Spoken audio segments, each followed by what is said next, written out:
All right, Zig coming in on the top. Today on the show, we have Benjamin Jayne, returning for the second time. Benjamin's got a new album out. It's called Broken. It's available now on all streaming platforms. I talked to Benjamin about 2 years ago about his last record, Theater, but it's been a while. And in that conversation, we really got into his musical upbringing, his history, surprisingly, with how his family is involved with the circus. So if you want to hear that narrative, check out our first episode. But we're here to talk about the new record, Broken. We're going to listen to a track off Broken. This is Shot Through the Wire, Benjamin Jayne. The album, Broken. Shot Through the Wire, Benjamin Jayne. Broken, available now on all streaming platforms. So, there was a bit of a mix-up with this conversation. I had a different time in our email scheduled for when we were going to talk than he did, but luckily it panned out. Broken is a beautiful record. Benjamin uses dynamics in such a perfected way for songwriting. I highly recommend you check out this album. I appreciate Benjamin's flexibility to make this conversation happen. I may sound a little flustered because I wanted to get in deep with the topics of this album, and we didn't have too much time to do it.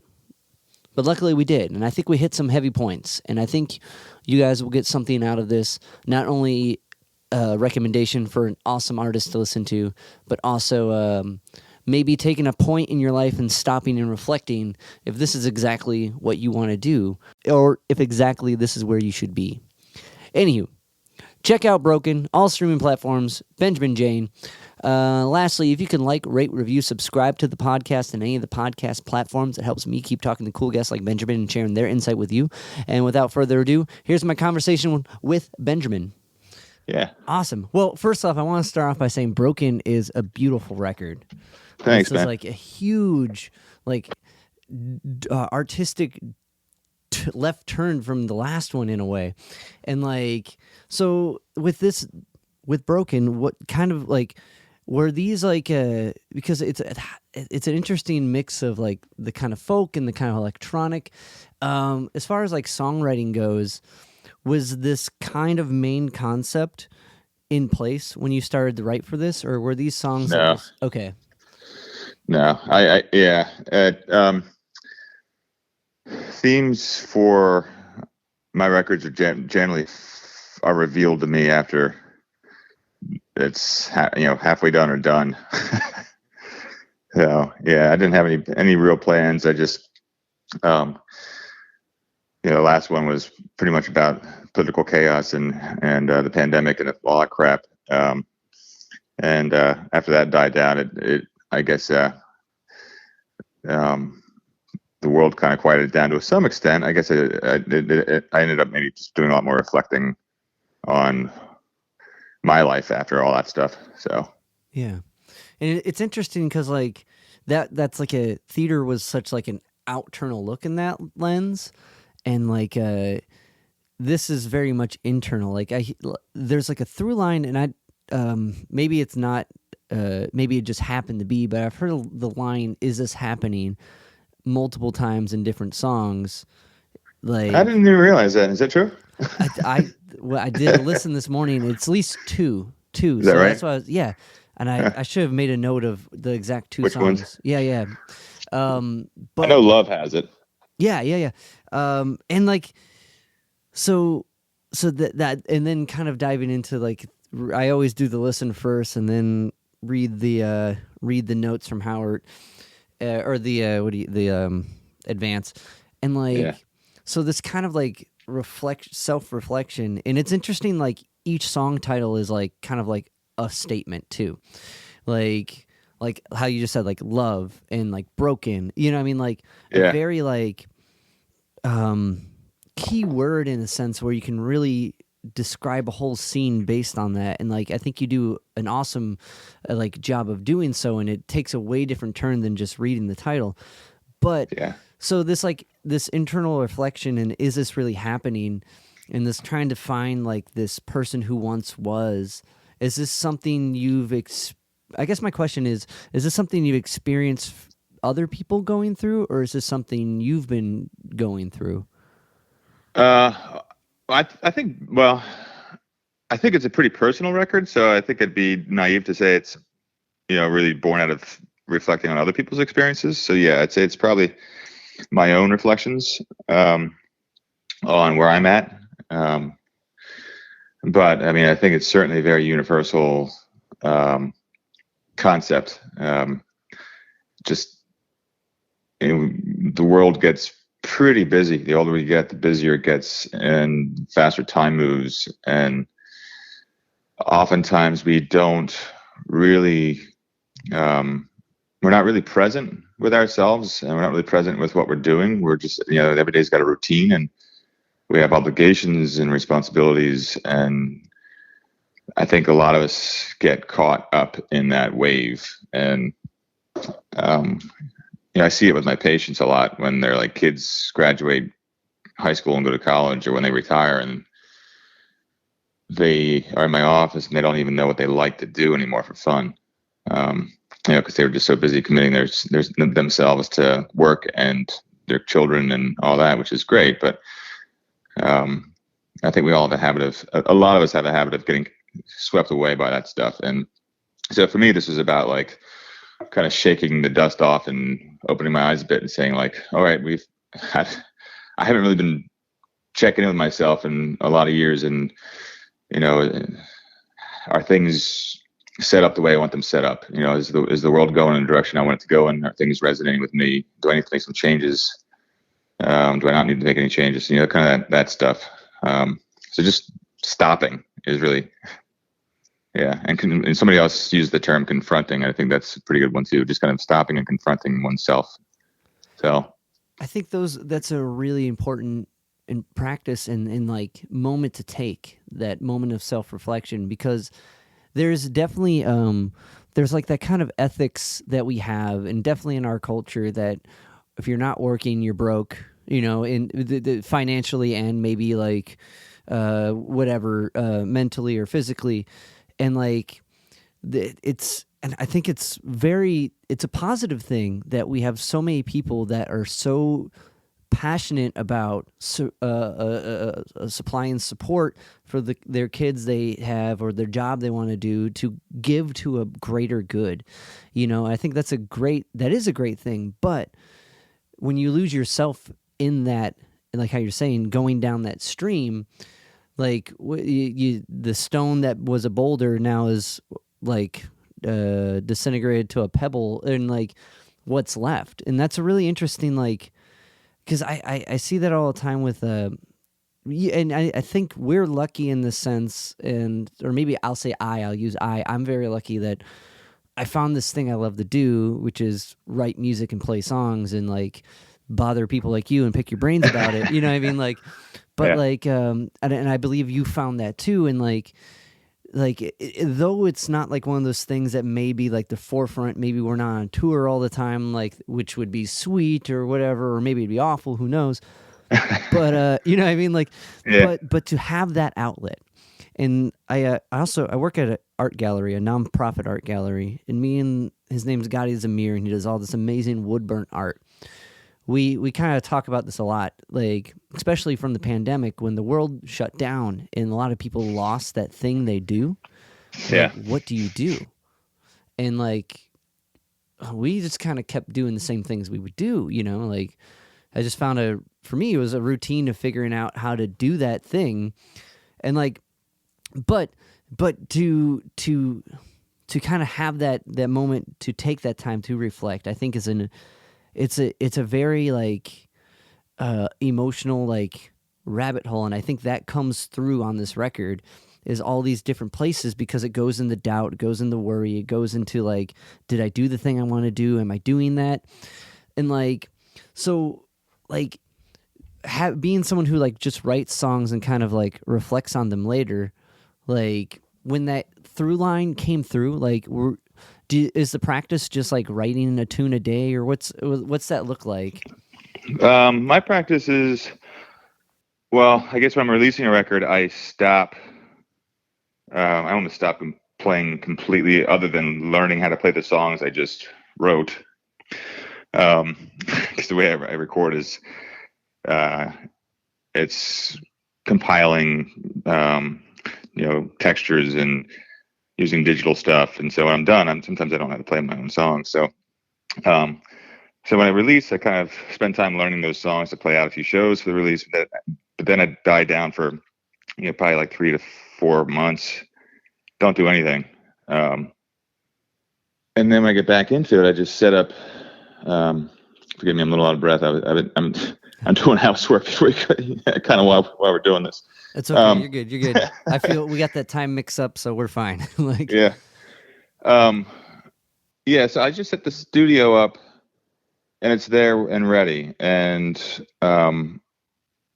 if I'm feeling inspired, I'll just run up and grab the guitar or get on the keys and just start to lay ideas down. But mostly it's cell phone recordings, snippets.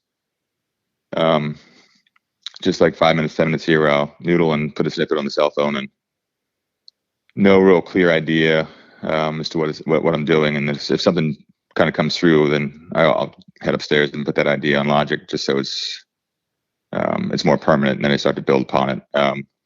I do all the music first, and after the music's done, generally I do the music first, and after the music's done, I sit down and kind of get the sketchbook out and figure out what words come, just what concepts come out, what words come out of me. And then rarely the words and the music comes out at the same time.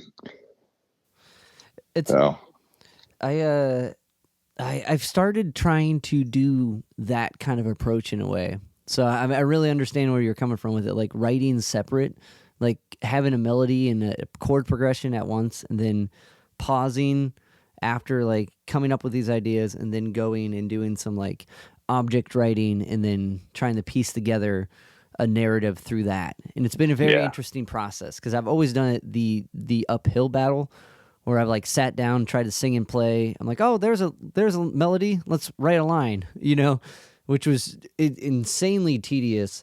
But I don't know if I've committed to this way yet. But I've really enjoyed like that alone writing process.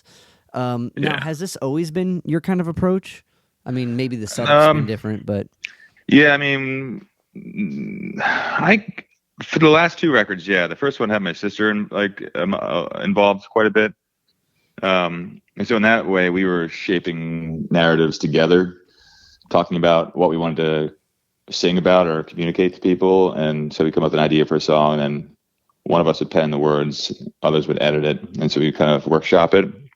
But the last record and this one definitely, it's music first, and then when you sit back and listen to the music, for me, the tone of the song and the rhythm, the movement of the song, will usually first dictate the rhythm of the lyrics and the melody, and then I'll write a few drafts and get lost in trying to figure out what I want to say.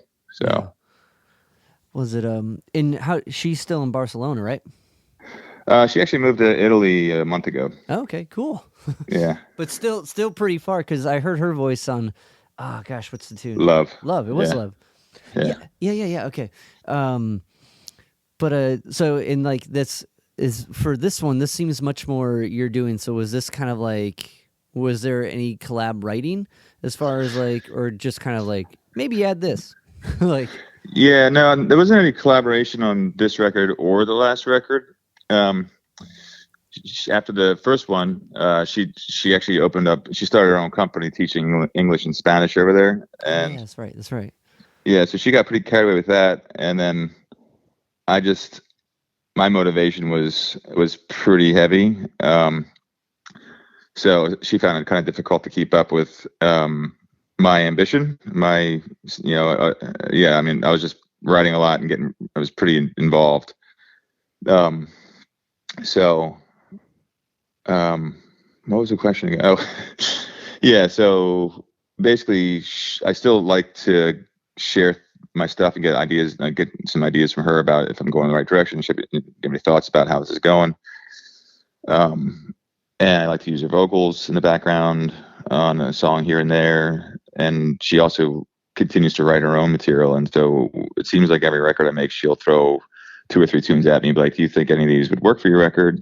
And I've done one on each of the last two records of her tunes. That's awesome.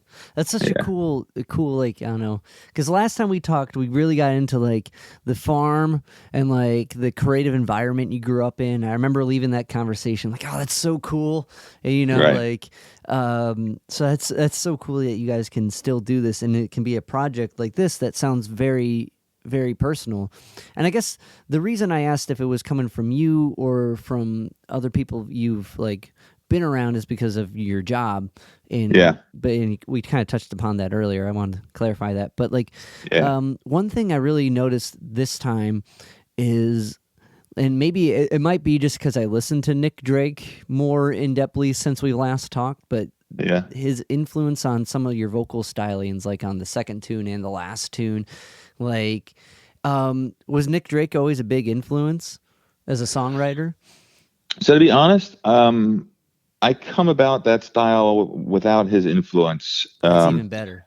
Yeah, and I didn't know of Nick Drake until I went to Berklee College of Music, and I was maybe second semester. I was in my guitar class, which is just one-on-one with the teacher, and I'd shared my writings with him the week before, and he came to that in that day and said the same thing you're saying. He said, have you ever listened to Nick Drake?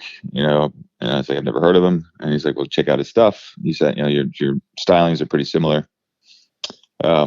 So yeah, I come about it naturally, but then I fell in love with him. So I was heavy into Nick Drake from like the age of 21 to 24, just devoured him. But then I stopped listening to him for like essentially until this year, actually. I bought I have all the CDs, but I can't play them anymore. So I actually just bought his digital albums this year and spent a month kind of revisiting his work. That's because I remember I got a guitar teacher. I started taking lessons when I first started to play. Like, how do I make notes on this thing? And like, one of the first records he gave me was a Nick Drake record, and like this was when I was like maybe in high school, and I didn't grasp it at that time. I was like, "What? Yeah. This is cool, but I don't get it. Like, what's a pink moon? Like, you know what I mean? Like, like it was kind of over my songwriting poetic kind of like ingestion at that it was a bolder language musically than I was ready for, but I held on to that and like. Would revisit it and more was like, this is really cool, and as of like last year I was like, I did the deep dive into all the records. But that's okay, cool. And not an easy guy to introduce to a high schooler just learning the guitar, because his stuff is all alternate tunings and bizarre, and his finger picking is great. It was like for anyone who's really into guitar and like songwriting, it's great because it has all those different like flavors. But if you're just starting, you're like, I don't get the strummings, like, but I still have that CD. I held on to it. But okay, so like diving into these different, like, because also with this record, and I don't quite remember how I want to say it. But when you're writing these tunes out musically, because I've noticed, especially like on the last tune of the record, there's this whole like narrative. Is it all acoustically written and tracked, and then does the electric stuff come in? Because like it really builds up this like momentous like texture, but like I also felt like at the same time like that there's also space here for this melody on the very end, like. So is that kind of part of that process, is tracking it all on one instrument, or is it tracking it, adding another part, then adding a melody to like that? There's just no recipe for it. Like that one was guitar first, acoustic guitar for sure. And that one was another one that just kind of popped out. I think I wrote that probably in 20 minutes. And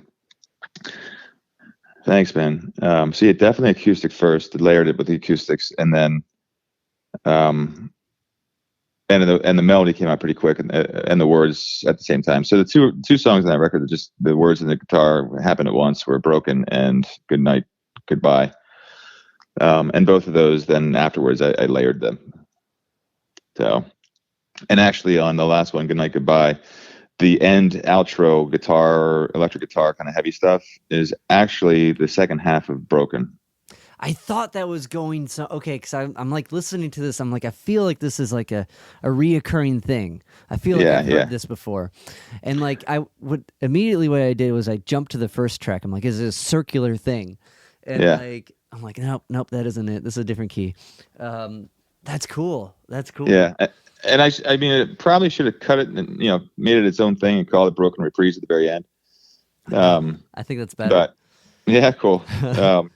Yeah, and the idea is, I mean, my Drew Skinner and I were talking about it, my producer, and we both think it'd be cool to start the next record with that outro part being its own song, like a heavier version of Broken, but a different concept, something more uplifting or something. We're not quite sure. Not as broken. Yeah. Repaired, but still leaking. One song I wanted to kind of ask about was Shooting Through the Wire. And like I've listened to that a few times, and I'm trying to like that phrase itself is really like it's a beautiful like that as far as a hook. That's a great hook, like kind of like so. As far as someone trying to define themselves and trying to revisit this person or taking that essential stop to like examine who they are and what they are, can you kind of explain the narrative that's going on with Shooting Through the Wire, if there is? Yeah. Okay. For sure. And there's two songs. I would say there's two songs that don't necessarily relate directly to the theme. In fact, they were written completely compartmentalized and separate from the theme in the album, and that's one of them. Okay, because I was like the singing kids. I'm like, what's going on? Like, it's awesome. I love it. But I'm like, okay. Yeah, so that's actually, I wrote that the week that Russia invaded Ukraine. Okay. So that's about, I was really, I mean, like the world was, I was pretty worked up about it. I was trying to find a way to go over to Ukraine and volunteer to do trauma work. Yeah. It just was messing me up pretty good. I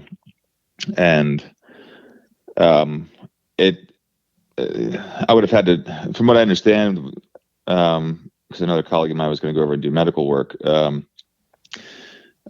was a 6-month contract from at least the organizations that I was talking to, and I couldn't do that with my kids and my job. So, but that week when I was just really like the world was, but I was just really overwhelmed by it and really wanted to help. And I was just thinking about the kids and families that were being completely uprooted and destroyed. I mean, it's happening all over the world.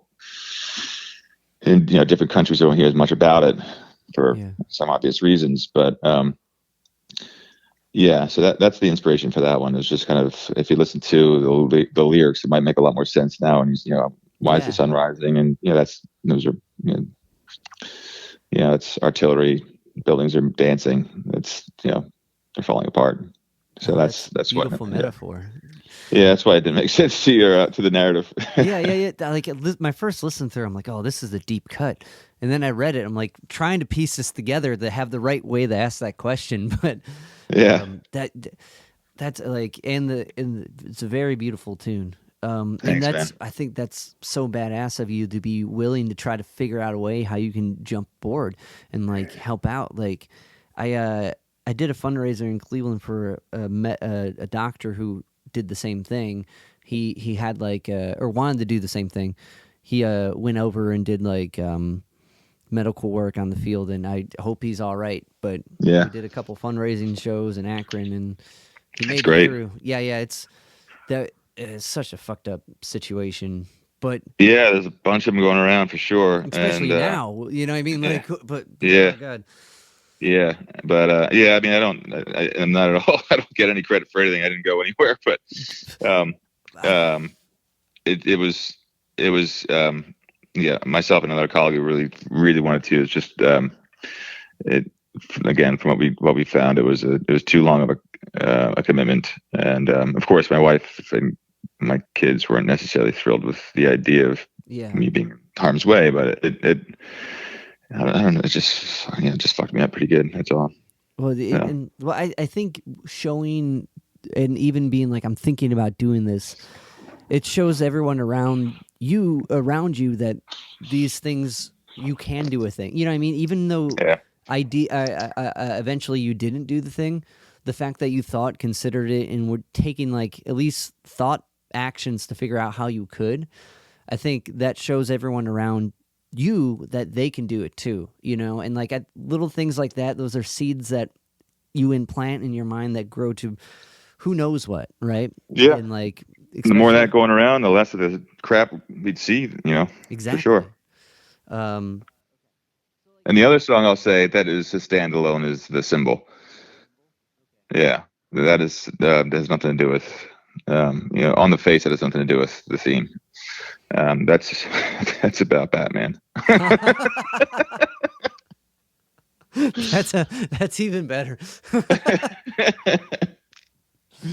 Yep.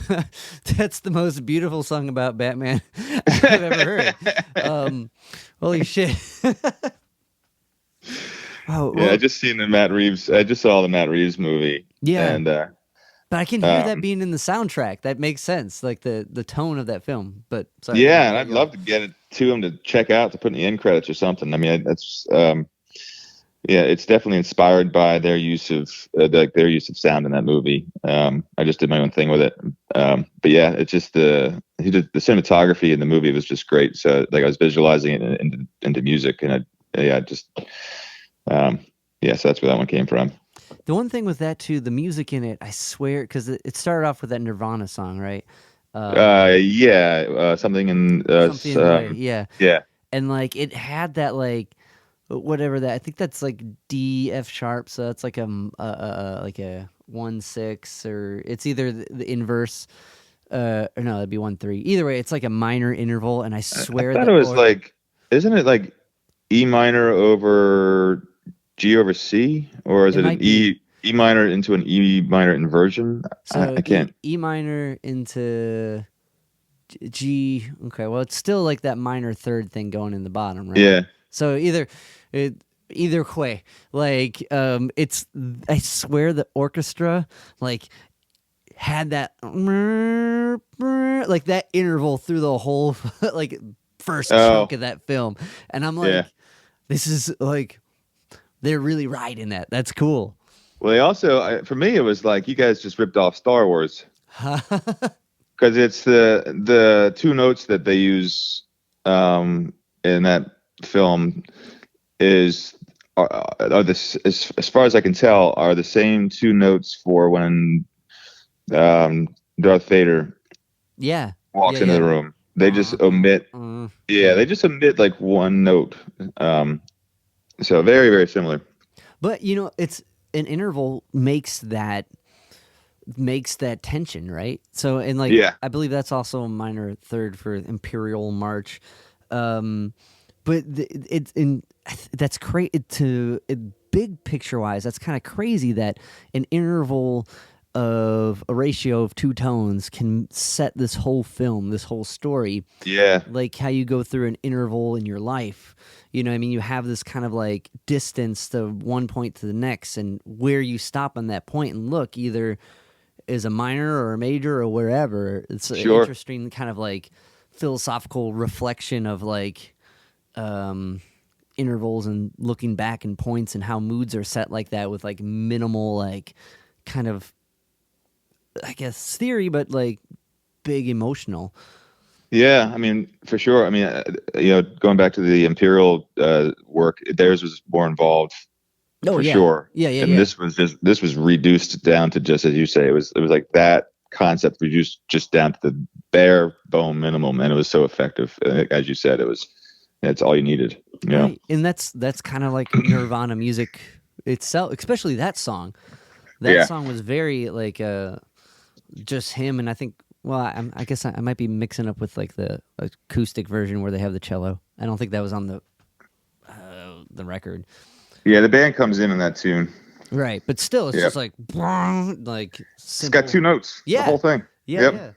So going through like this kind of like reflection process of like taking this point, did you find like after doing this or during the process of doing this that there was habits or stuff you started doing or stopped doing or like Any personal change? Yeah, I mean, I think on a macro level, for sure, it's just been a moment where and I'm not going to go into any specifics about it, but just like, one, I'm just making sure I'm prioritizing the right things. Um, when I have a family, so I have to make sure that I take care of them. But when I was younger, I didn't, 20 to 33 years old, I was more focused on the moment. And in the last 10 years, I was so outwardly focused on ensuring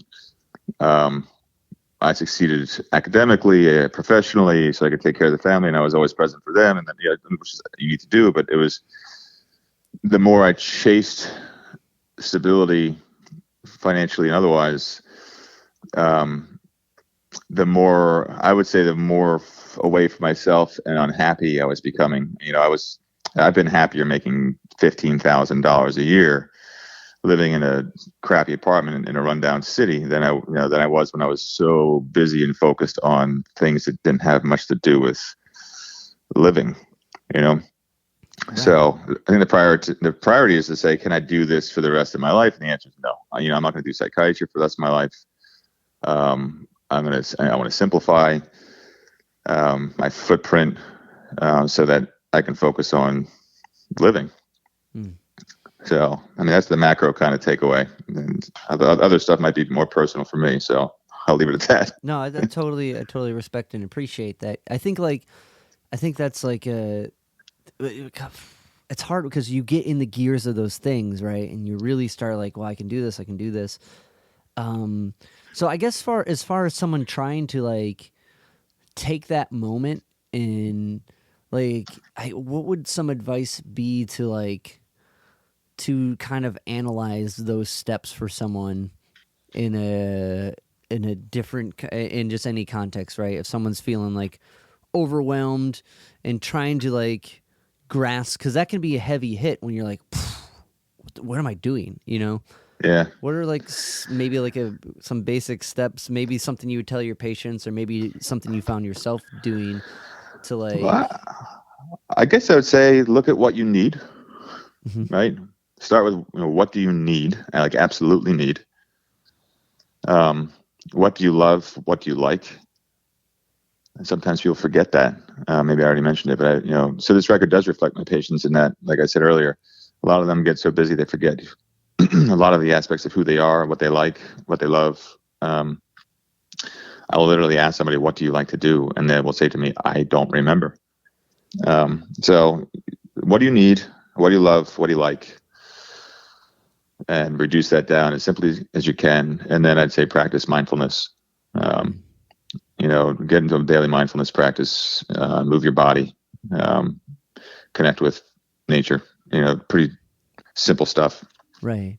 But I think that's super important because like I know I see a lot of people who like even with do the thing you like, because like even if it seems like you're being a little selfish and maybe you're not giving 100% to raising a family, like you take a day to go to do the thing. I think it's important for both partners to balance each other out, to be like, I need a day to go do the thing I love. And then you're showing your kids that they can do the things they love too. And that's part of dad or mom. Like, oh, mom likes wrestling, so she's wrestling, and we're with grandma. You know what I mean? Like, sure. I mean, you need to, it's the old saying, you got to put the oxygen mask on before you help the passenger next to you. Yeah. Wow, that's good. Yeah. And sometimes you can combine them both. I mean, my girls are on every record. You'll hear them singing on every record. It's somewhere. And last night I had them out till 10:30 at night at the bar. I was doing a CD, an album release show, and have them come on out and have fun. They were dancing, hooting and hollering. So and they can watch you practice what you love, and you can include them, inspire them. That's so cool. How'd it go? How was the night? Yeah, it was good, man. It Awesome. was good. Where'd you do it at? In Bratt. There's Okay. a local bar in Bratt that local promoter reached out and said, "Do you want to, just have a shindig, have a show, and have some fun?" So yeah, it was good. Awesome, man. Well, man, I apologize for this whole time mix up, and I really appreciate you giving me some time right now. And the record's amazing, and it sounds like the next one's kind of in process a little bit.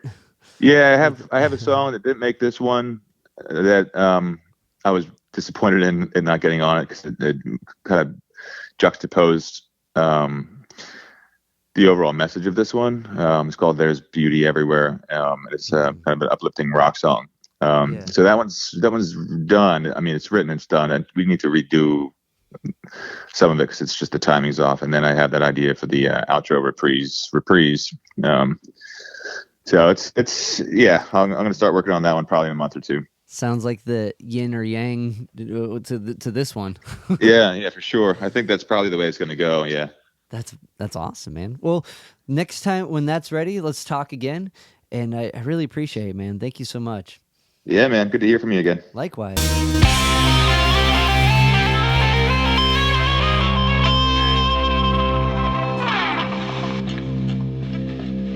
Yo, Spike Spiegel here. You just listened to Zig at the Gig podcast. Keep riding the bebop. See you, Space Cowboy. Bang.